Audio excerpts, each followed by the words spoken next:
Okay, there we go. It should be working now. Let's see if it is. We'll have to see. I certainly hope it is. Isn't this exciting? Let me know if you can see me, guys. I'm not getting anything from my uh, camera here. We've only got one concurrent viewer right now, so we'll just have to find out. Hello, concurrent viewer, whoever you may be. I raise my first water brick to you. Still got about a minute before we're actually at time. We'll actually have to see if anybody actually shows up today. It'll be interesting to find that out. Let me know if you can hear me. Let me know if everything is working all right. I'll just let the stream catch up. We are currently broadcasting from a new computer. Hey, nigga. How you doing, buddy? It's always good to see you at the streams. It's somewhat musical. Somewhat. But we're just getting going here. Please let me know if you can hear me all right.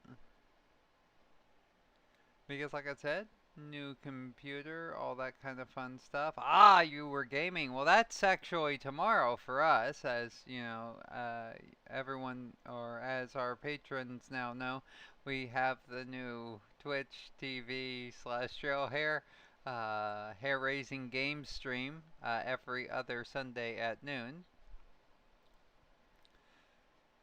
Oh, that was the most awkward, like, advertising segue of all time. Of course. Number one, you're here. You're talking to me. Be awfully rude not to talk back. On top of it all, I happen to believe you're cool as hell. So, you know, there's that too. So it works out. You having a good week out there this week? What's been going on in the life of Nigga Mewtwo? Inquiring hairs want to know. But anyhow,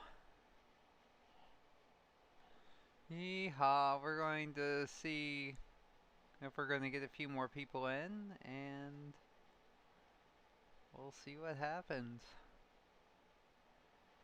Oh my goodness, it's been a busy week. I've been like I said, I've been building a new computer. I've been coping with the harsh and brutal realities of this year of our Lord, 2020. Beyond that, not much has been going on. I bummed up my leg, so I haven't been able to run as much lately. And that's been a real frustrating thing for me because I need my run like Kirk needs his pain. Points if you know which movie that's from. It's one of the Star Treks, but what number? That's the question.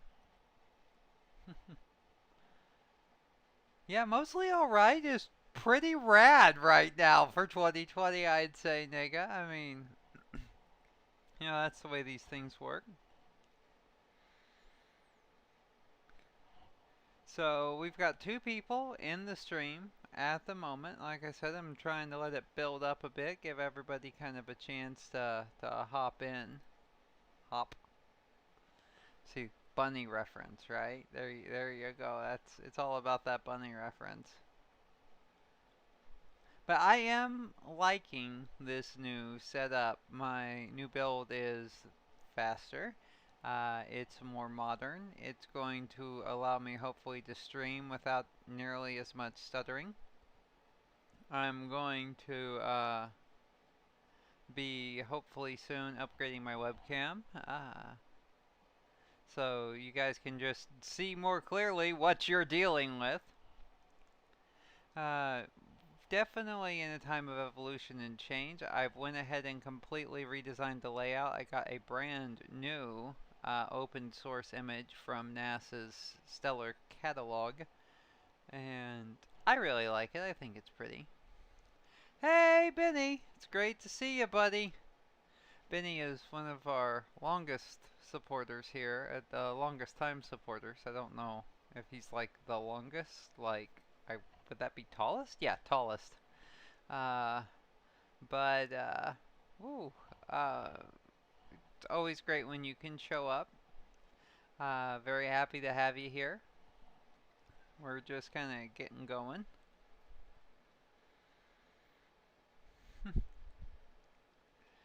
Yeah, my legs, my ankles are bad, my knees are bad, my hips are bad, yet I'm a runner and I'm a hiker. I have not run since Wednesday now because my leg's been bumped up. But it's starting to feel better, but it's still sore. I did some exercises this morning and it was still sore. So I'm trying to determine if I'm just going to brace it up and push it tomorrow or if I'm going to give it one more day. One more day. I'm actually leaning towards the one more day because I don't want to like blow out all the healing I've done as much as I desperately want to run. It's hard not to run, especially when you're not leaving the house, you're not getting on the trails, all of those things. It's frustrating. But look at me complaining. Things are actually really good. There's a lot of hope on the horizon. There's always hope on the horizon vis-a-vis Dawnbreak. And oh, Starfall is moving apace. It's we're coming up very close to its end. And once I finish with Starfall, which is the latest novel production in Farthest Star, I will probably be moving on to Angels of Our Yesterday. And isn't that an interesting title? I love teasing that one. Um, because there's so many exciting things are going to happen in that book in particular.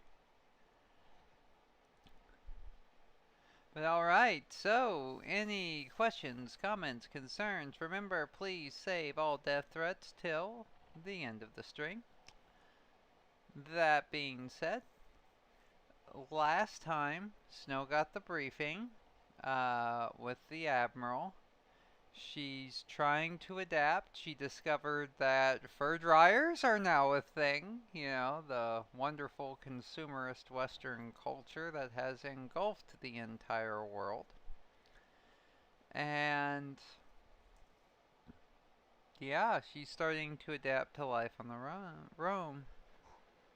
How much is Starfall going to hurt? Starfall is an epic, Nega. If I was to call it anything, I would call it probably My Two Towers, to use a Tolkien-esque reference, or something of that span. It's absolutely huge. We're just now heading into what I expect to be the final or second to final act of the book, and we're at 100,000 words. I'm expecting it to be at least 130,000, maybe 150,000 words by the time it's concluded. Um, it is massive in its scope. It covers events surrounding the Galactic Council, the entire galaxy, uh, questions about rights and freedoms that go back over 17,000 years within that galactic society. It also deals quite directly with the Morphic Star Alliance and that evolution, all of those things. Basically, the government on Syntiok 1. Minor spoiler. Um, all of those things. So, there's definitely some moments of high drama, but so far there hasn't been, like, major tragedy, I guess you could say. I think you'll enjoy it when we get there. I mean, it's after Rise of the Forgotten, which is out currently on Amazon, which is the latest released book, the next book is called Farthest Star. After that, we've got Sins of the Solar Republic. That one is a tearjerker in spots. Then we have Electronic Souls. Then we have Captain Tosk. Then we have Starfall. After Starfall is Angels of Our Yesterday, and following that, it's Demons of Our Tomorrow. And then we get into what is currently planned to be the last novel in the Farthest Star series, at least going forward in time, and that is called Sunset. Now, I do have other potential plans for the universe, like a series of historical novels called the Erebus Chronicles. There may be other spin offs and things of that nature following other characters. We're just going to have to see. But starting with Starfall and moving through Sunset, we are actually beginning to set some things up that will actually relate to another story universe that I have called the Z-verse. Isn't that interesting? And the Z-verse, I'm not going to say too much about it, but it is a post-apocalyptic, corporation-ruled Type 3 society. Basically, there was this massive intergalactic government that existed for thousands upon thousands of years and achieved a level of technology that would even make the Mendians think it was witchcraft. And then it faded, leaving only behind a large husk, a technological dark age, and corporations to rule in their stead. And the thing about it is that there are now these, in the Z-verse, ancient technologies that just keep persisting because they're damn near alive. They're self-repairing, self-diagnosing. Things are very gradually dying out like a long glowing ember in that universe. But by and large, a lot of technology persists, and intergalactic travel largely persists. Not many people understand how it works anymore, but it's still there. And there is a way that my Farthest Star universe ultimately will tie into the Z-verse. But I can't tell you any more because spoilers.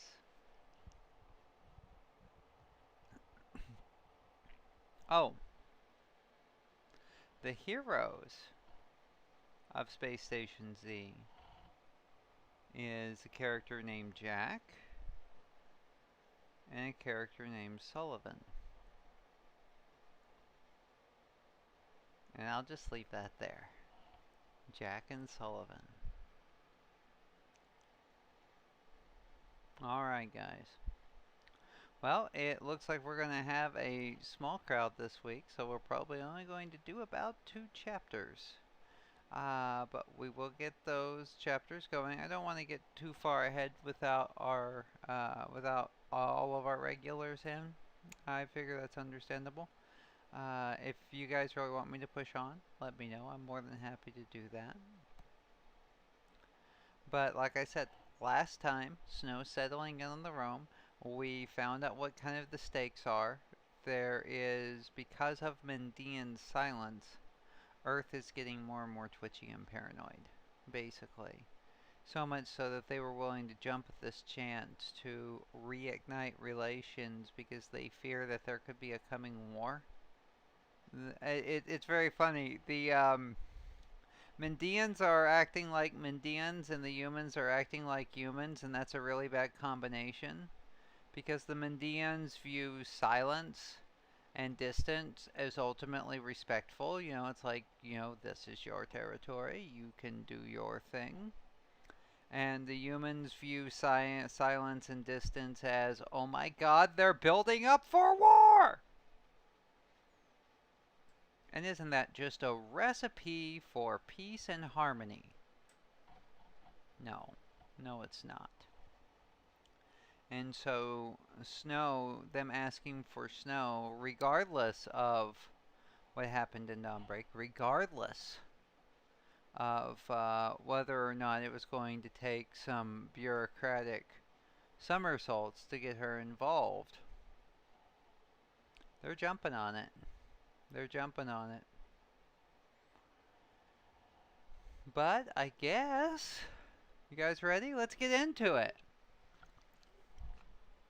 But first, I actually got the whole box sitting by my chair today. Make sure that I don't run out. Because that's how I roll. Many thanks to Waterloo, not for sponsoring me, wouldn't that be nice, but for keeping me hydrated nonetheless. And by the way, Waterloo, if you ever happen to see this stream, call me. Although I honestly think it would probably more likely to see hair racing games tomorrow. Alright, well, let's get into it.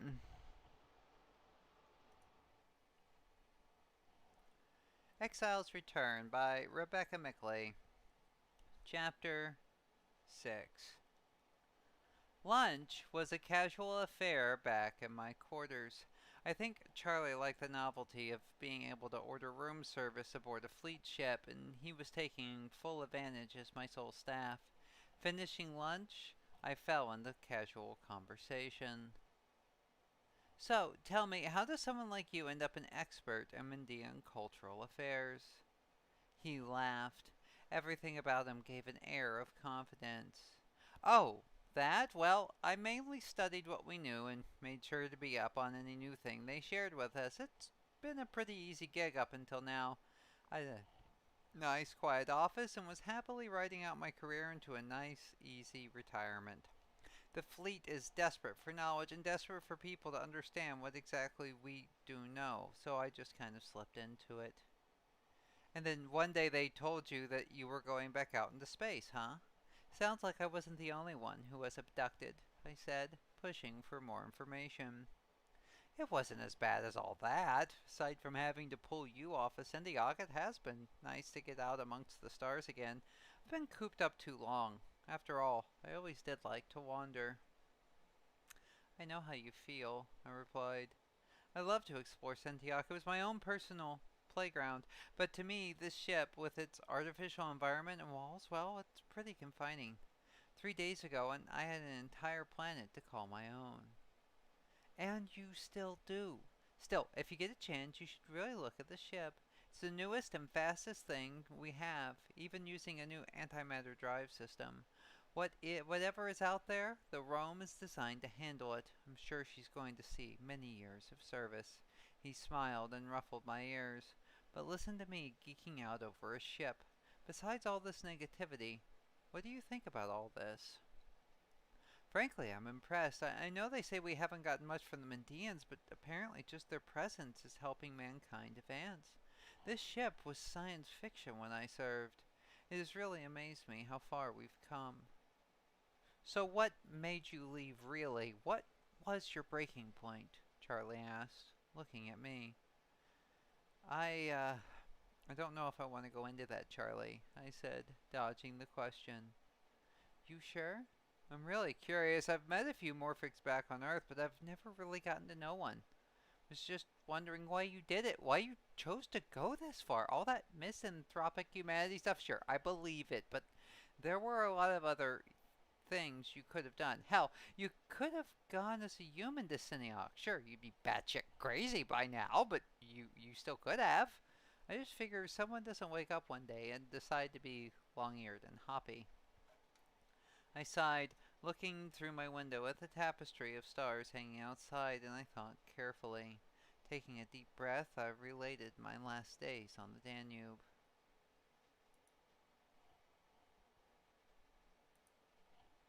The morphic technology was the answer for a lot of us, Charlie. I knew people who went for it in the first few months of availability. You know, the treaty with Mendians forced mankind to make it available.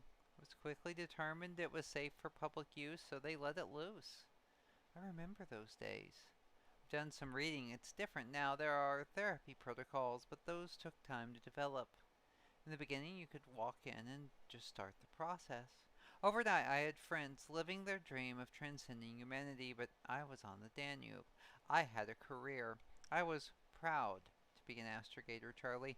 I found it challenging and engaging.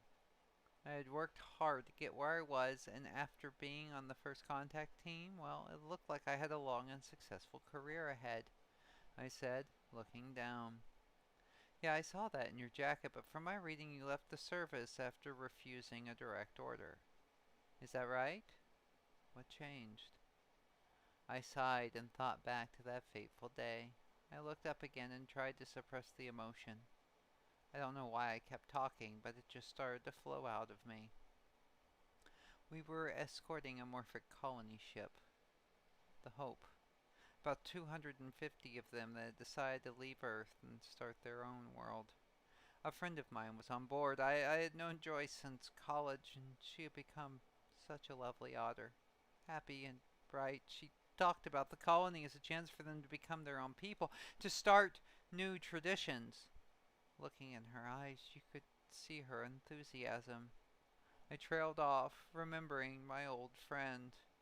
What happened? Charlie asked, snapping me out of my reflection, encouraging me on. The colony ship never made it to her new home on Syntiok 1. Her fission initiator destabilized and melted down. We had a window, a very small one, where we could have saved most of them.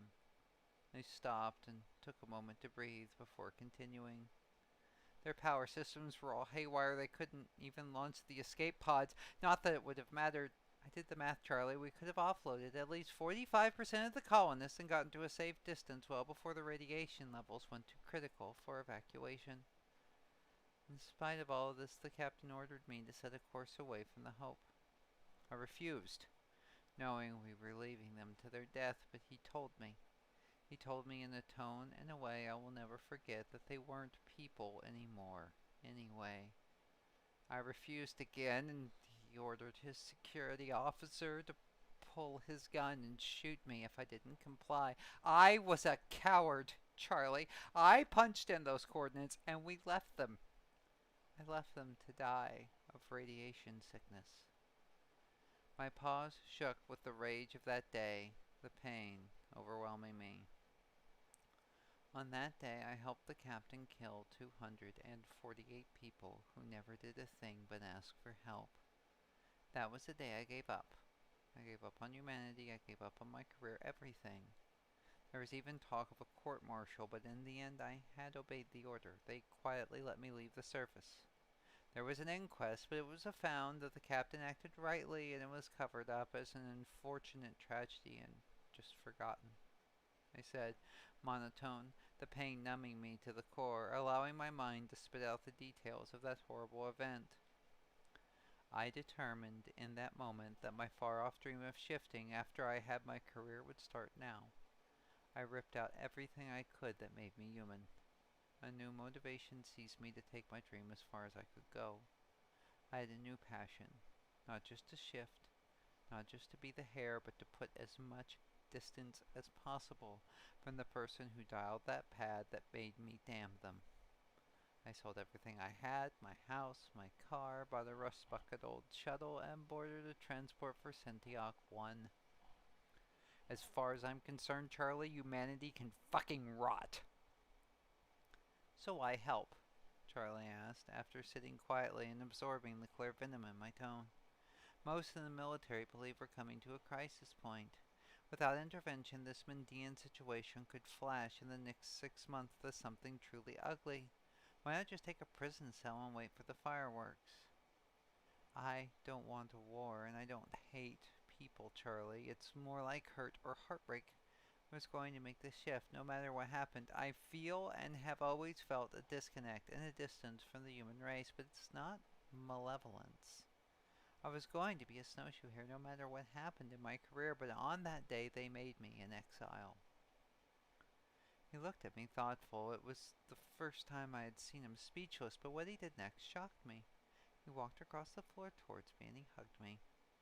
As he held my shaking, exhausted form, all he said was, I'm sorry. I'm sorry they made you do that, and I'm sorry I pulled the gun. Now, I understand. It's over and done, Charlie. It's done. Nothing can bring those people back, and no one can fix what we did that day, but I will never forget it. My voice rang with the sounds of regret. How about you and I get some work done, huh, Snow? Sure, I said. Chapter. So, she told most of the story about what happened on the Hope there, and what's interesting about it is she opened up Charlie more than she did to Paula. And isn't that interesting, right? Now, it's been over a decade now. It's a different time, and apparently, a lot of people either never knew or never cared to know about the Hope.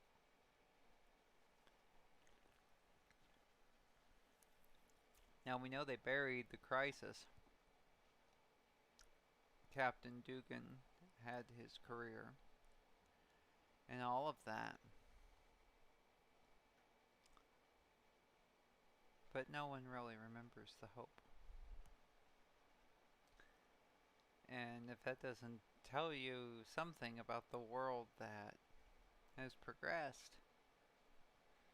it's. I always thought that was interesting. It was the most pivotal moment for John and Snow. But for most of the world, it was a blip in the 24-hour news cycle, if that.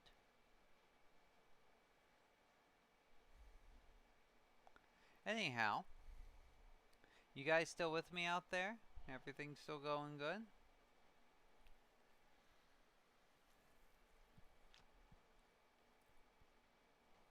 Alright. Let's keep on going. We're going to do at least another chapter. And then we'll make the decision about where we're going from there.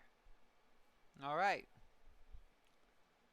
Exile's Return, Chapter 7. Yeah, now Nega, that is a brilliant point. Because Apollo 1 is one of the most pivotal moments in the United States space program. Apollo 1 was the test capsule. It was never launched. We lost 3 of the most experienced astronauts we have. At the moment, it was a tragedy that completely drew the attention of the nation for all of 5 minutes. Well, that's honestly a hyperbole, but the fallout from Apollo 1 was that they actually re-engineered the capsule so that it was safer. They went away from a pure oxygen environment. They reduced the amount of Velcro inside because that was one of the things that was highly flammable that was inside. Basically what happened was is that they were in testing. A spark went off. It was a pure oxygen environment at the time, and it quickly developed into a horrible conflagration. They tried to get out, but because of the pressure situation generated by the fire, they could not get the capsule open, and those 3 astronauts ended up burning alive. It was absolutely horrible. And we just actually had the anniversary of that fire back in February. I think it was either February or January. Anyway, Google me, don't take me as 100% accurate when on dates because I've always been bad on dates. But those astronauts advanced the cause of the Apollo program and most likely saved more lives with the sacrificing of their own than anything. But most people do not remember Apollo 1 today. And nega, that is an outstanding point. Outstanding. And this is one of the reasons why, one of the many reasons why I'm glad that you come to the streams because you know this stuff. You're brilliant. I'd like to think that I have some of the smartest fans in the industry, and that's not just sucking up. That's like, I love that we can talk like this. But a lot of people don't talk about Apollo 13 as much either. There's an excellent movie from the 90s, directed by Ron Howard, starring Tom Hanks, that offers an excellent, absolutely excellent and well shot dramatization of that fateful mission. But it had a lot of. It was very significant. We almost lost three astronauts in space. It really brought some focus to the Apollo program, and Jim Lovell, who was, after the Apollo 1 astronauts, one of the most experienced and well practiced astronauts that we have, uh, he never went back up there. He gave up on the moon after Apollo 13, and he watched other people do it.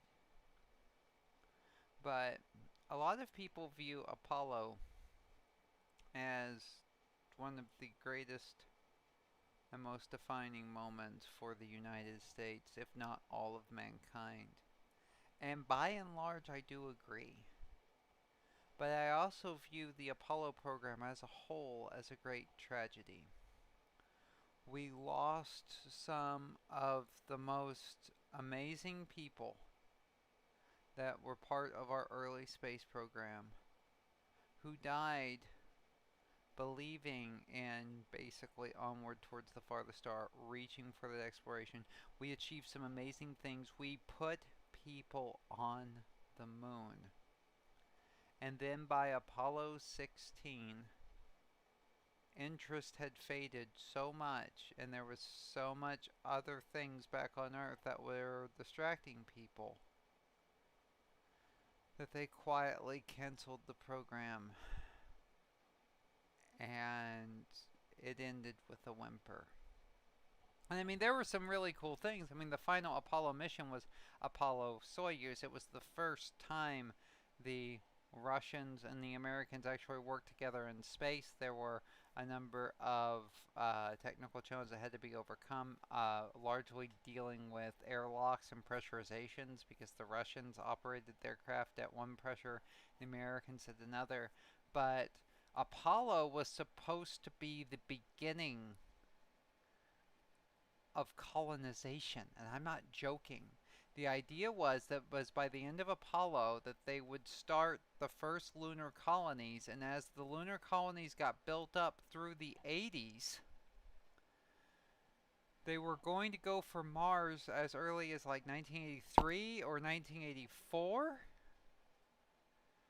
And I mean, think about that. If we had funded it, if there had been sufficient interest, if we had not given up and got so focused on this ground side bullshit, we could have potentially have been coming up on the 30th anniversary of the first Martian mission, if not the first Martian colony.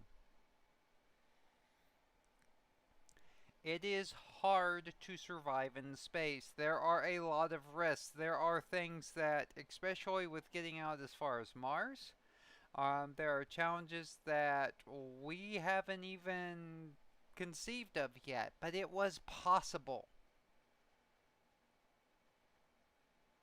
But instead, we cut and we cut and we cut and we changed our focus towards the shuttle program.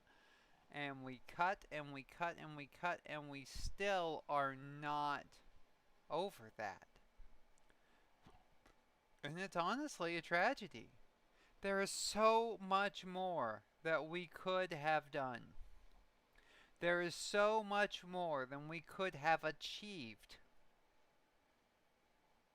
But we as a collective society gave up on those dreams.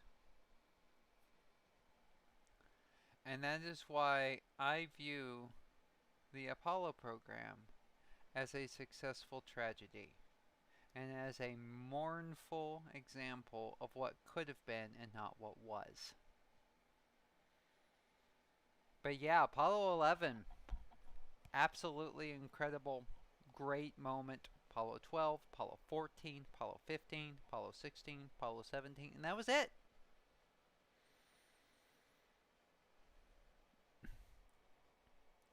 You know, John F. Kennedy, his famous speech before he died, we choose to go to the moon, and in this decade, not because these things are easy, but because they are hard.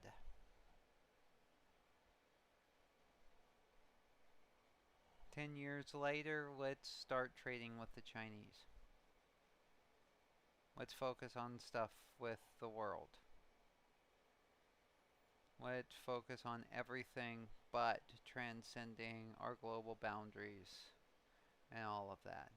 And what I mean is, let's start trading with the Chinese. In 1973, Richard Nixon ended the One China policy and started an open door project to begin free trade relations with that communist nation, which I honestly think was a very bad move.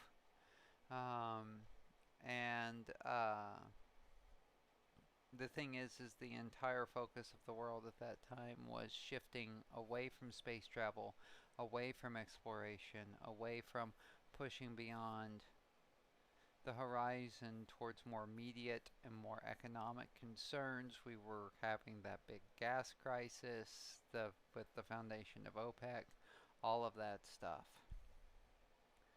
And what I lament is I honestly wish that we had chosen to focus things on things like the establishment of lunar bases and ultimately getting to Mars than opening up trade with communist nations and focusing on the more immediate stuff here in the world. Because out there in space, out there on the frontier, is ultimately the greatest hope for mankind. Because the cause of liberty is always advanced when there is a frontier to reach for. That's just the way mankind works. But anyway, enough. You guys always get a rant out of me. My goodness. Nega, you started this one, but I'm glad you did because I love talking about Apollo. It's some of the brightest moments, and that's what makes them so tragic.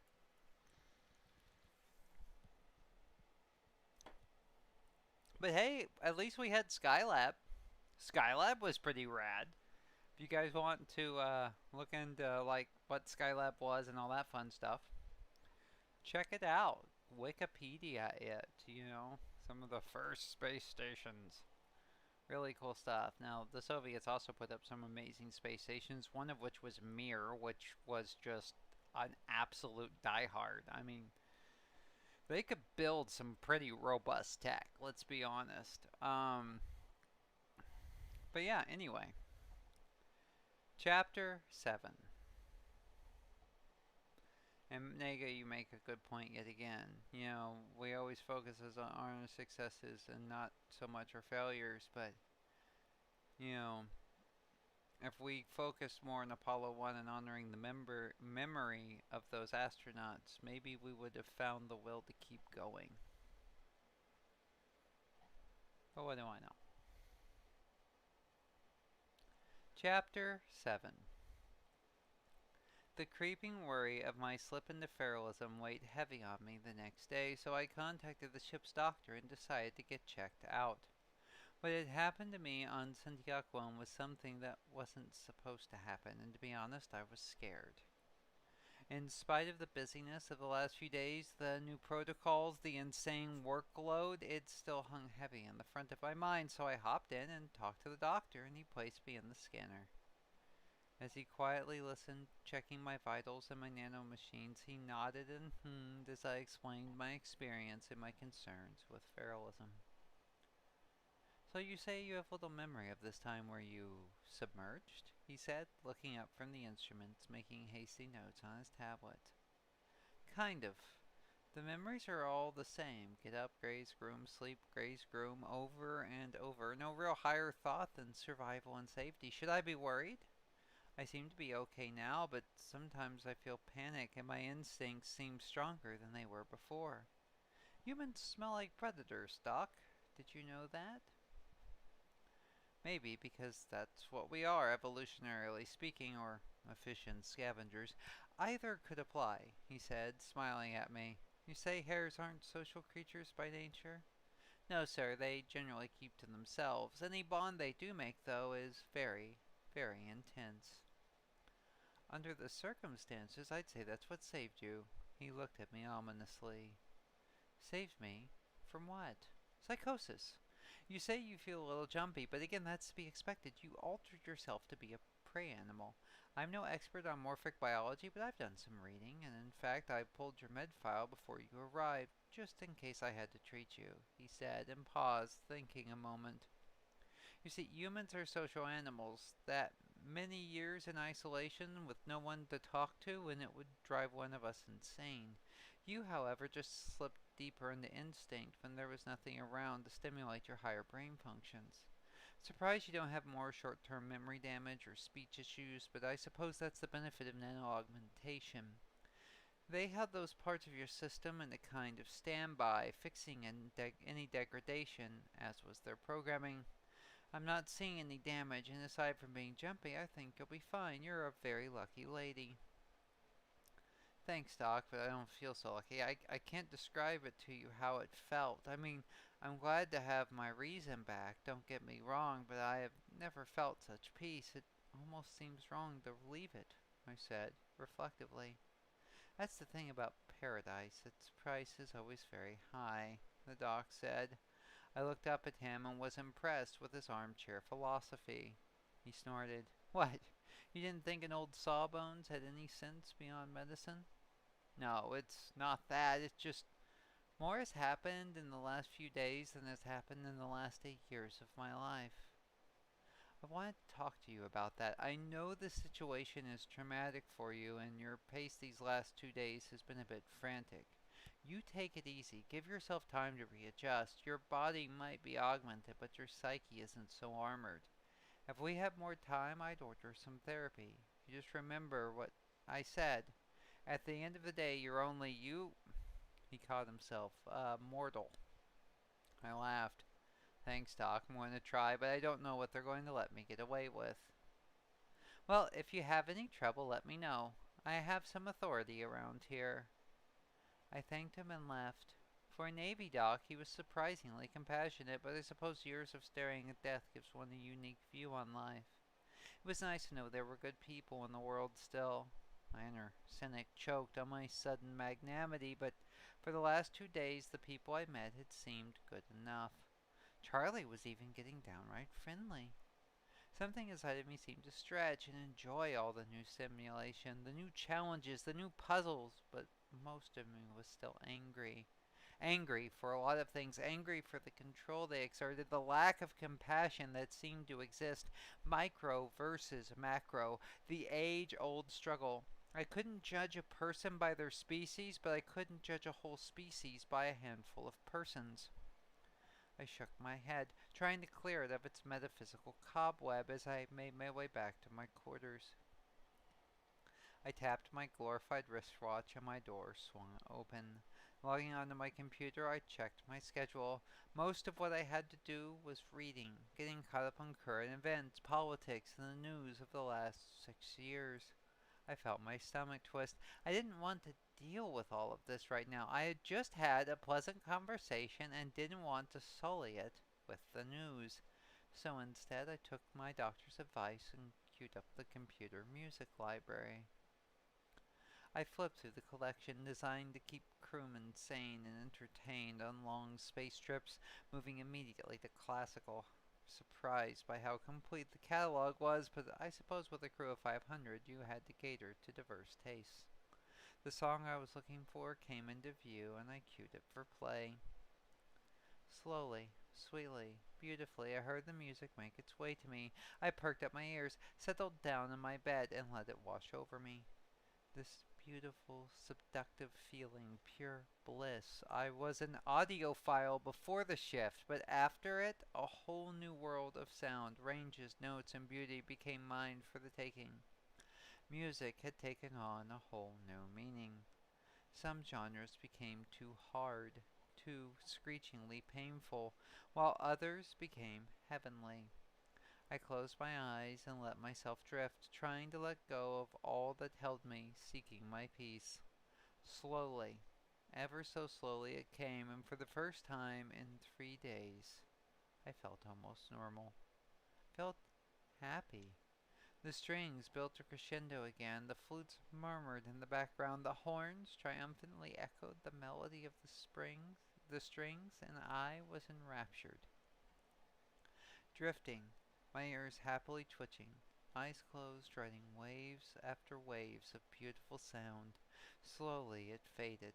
As the song ended, day crescendo, leaving me back in my quarters, focused, tingling, and happy. I stretched out, forepaw over forepaw, elongating my near slinky-like body, and finally felt like I could get some work done. The ship lurched, and a brief prism of colors flashed by my window to a deep inky blackness devoid of any feature. As suddenly as it came, it passed, with a bright flash of light in my quarters that hurt my eyes. I watched a human space station drift lazily by and could see blinking lights just beyond. We had just jumped. We were at a hub. Forgetting my earlier reverie, I hopped up to my window, eager for the second light show. I paid more attention this time, no longer lost to the music surrounding. My sharp logomorphic ears picked up a hum that quickly escalated to a high-pitched whine, and then, after a brief moment of perfect stillness, again the lights flashed past my large picture window, only to reveal different patterns of stars just beyond its horizon. It ended as fast as it had started, and I turned my focus towards the computer. Setting to work, my eyes scanned the history file on my computer. Part of my mission was to catch up on 8 years of current events and political attitude. Slowly, I worked my way through the boring file, replete with news articles and video, and after just a few pages, it was clear to see that very little had changed. Anyone who has ever read history has seen the cyclical patterns that shape mankind, as well as the brutality and feral rage that still hunts the species like an ancestral ghost. The singularity had come, a new intelligent species discovered, and still mankind was ruled by xenophobia and fear. Pharmaceutical companies that for years had profited off of treatments but rarely cures now made billions off of life extension nanites and designer alterations. And in spite of all of this advancement, all of this light, the world seemed just as crazy. Human lifespans had boomed to 200 years, and humanity was growing beyond the capacity of the pale blue orb that had sustained them through their infancy. Mars and moon colonies were also booming, but strangely, extrasolar colonization had not taken off, and as the pressure grew, so too did the rage and violence. Humanity, having grown out of its infancy, seemed to be coming firmly into its own problematic adolescence.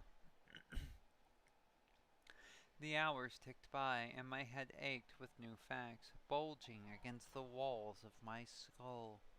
I hopped up on the bed, flopped over on my back, and hung my head off the side of it. I'm sure it looked hilarious, but I closed my eyes and tried to take stock of the last 2 hours of study. I felt stiff, and I was beginning to get a good grasp of it. All of the study work was helping me use my mind again. It was a potent therapy, but it did nothing for my cynicism. 8 years gone, 8 years with another race floating out in space, and they had learned nothing? Gently, I chided myself for my optimism. If they were ever going to change, it would take time, just like it had with the Mendians. The great cataclysm, the defining events for the Median species. Even after 7 years, their story could still hold me in its awful power. The story of how they lost their world, how they lost everything. Billions dead, a world obliterated, a solar system destroyed, but in their darkest moment they found hope, a leader and a path that helped them rise beyond their crueler natures. They emerged better, stronger, and wiser. Darkly, I wondered, would it take that much to elevate the humans? Was the only salvation of mankind to be born out of tragedy? In spite of the good fruit the ashes of their world had borne, I wished no such fate on humanity. The loss of their world left a permanent and visible scar on the soul of the Mendian people, shaped them in a way I had never seen previously, and hoped never to see again. I grieved at what I had seen since the beginning of my mission. I thought of humans alone in the night, angry and fearful, and wondered how different I was from them. Even now, 8 years later, I was still angry and so full of judgment that I could hardly move. I sagged against the weight of my predicament. I had no choice. I had to go on. I had to face the Indians because if not, I was abandoning them like I had Joyce and all the others on that ship. It couldn't be about anger anymore. It couldn't be about my frustration. It was still deep inside. But if I failed, my own legacy would be cowardice, and suffering. I couldn't stay here in this room haunted by my ghost. In that moment, I kept thinking of her and then of my situation. All it served was to make me feel trapped, desperate, and terribly alone. I thought of contacting Charlie, but I didn't want to talk. I didn't want to burden him. I wanted out. Chapter.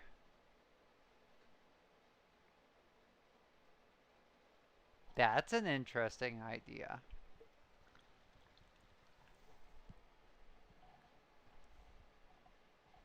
That's a really interesting idea.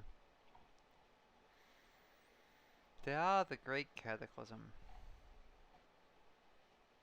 Got any questions about that? I'm right here. It's going to be a bit of a short one today, but that is alright. At least we got a solid hour. We got 2 chapters down. Remember, there won't be a broadcast next week, but the following week we'll be picking up with Readings with Rebecca. And tomorrow we have, once again, Hair Raising Games. So, questions, comments, concerns?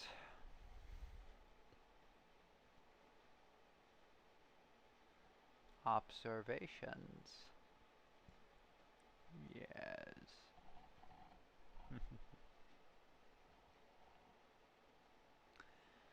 Oh man. It's funny, I haven't been able to run since Wednesday. But I still feel tired, isn't that funny?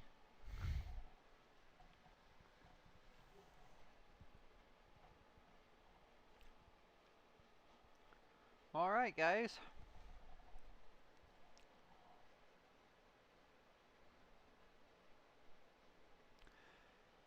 The Great Cataclysm was the concluding event of what is known as the House War. A House War was when House Johannine and House Detraxia basically slugged it out over literally hundreds of years, and other houses started to come up under their orbit in that time until it was pretty much a bipolar struggle um, that encompassed all of Mendian society, led by the House Johannine on one side and House Detraxia on the other. House Detraxia ultimately started designing a weapon that actually used and harnessed the Mendian sun, which was a blue star, uh, and very intense, with a lot of energy. And the idea was is that they would leverage this super weapon, kind of like the way that nuclear weapons have been used, that no one would dare challenge them because they could obliterate entire frickin' continents. Uh, they were going to strike out against the House Johannine in particular, since they were their largest, you know, enemy, challenger. And something went wrong with the weapon, and instead of destroying the House Johannine's region and its properties and lands, something weird happened to the star. It destabilized, it began to collapse, and I think it was 3 weeks later, it went supernova. They only had so long to evacuate their people, only one third survived. And yeah, Detraxia did end up ending the war, but not like they were expecting.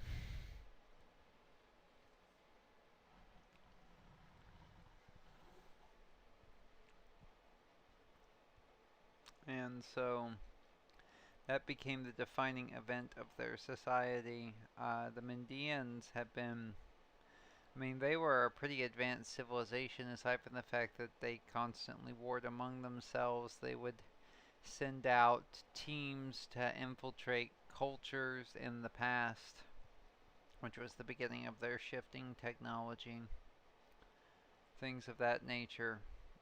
Uh, they would determine if the culture was worth trading with, worth challenging as a loosely confederated uh, imperium, or just ignoring, and all of that. But after the cataclysm, a leader arose that they ended up calling the Great Mendia. Mendia meaning seeker in their native language.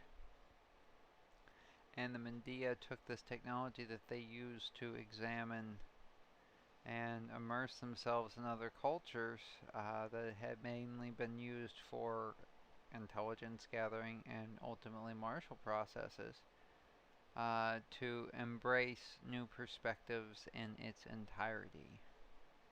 The Great Mendia was the first Mendian to take up the shift. And this movement, in a time of great tragedy for the Mendians, ended up unifying their culture, and that's why they ultimately changed their name from Nasarians, which was their original moniker, to Mendian, the Seekers. They found peace and focus and purpose in the embracing of new perspectives and the expansion of their own understanding and consciousness. They would, it is common for most Mendians to live about 100, if not at least a few hundred years as Mendian, and then it is quite common for them for a few hundred years to take up the form of something else, and then they ultimately shift back, and they might shift again, or they might not. But instead of focusing on war, which had killed literally 66% of their population in an apocalyptic moment that ripped families and tore houses apart for literally generations, they began to look within. And out of the ashes of some of their greatest tragedies, a new people was essentially forged.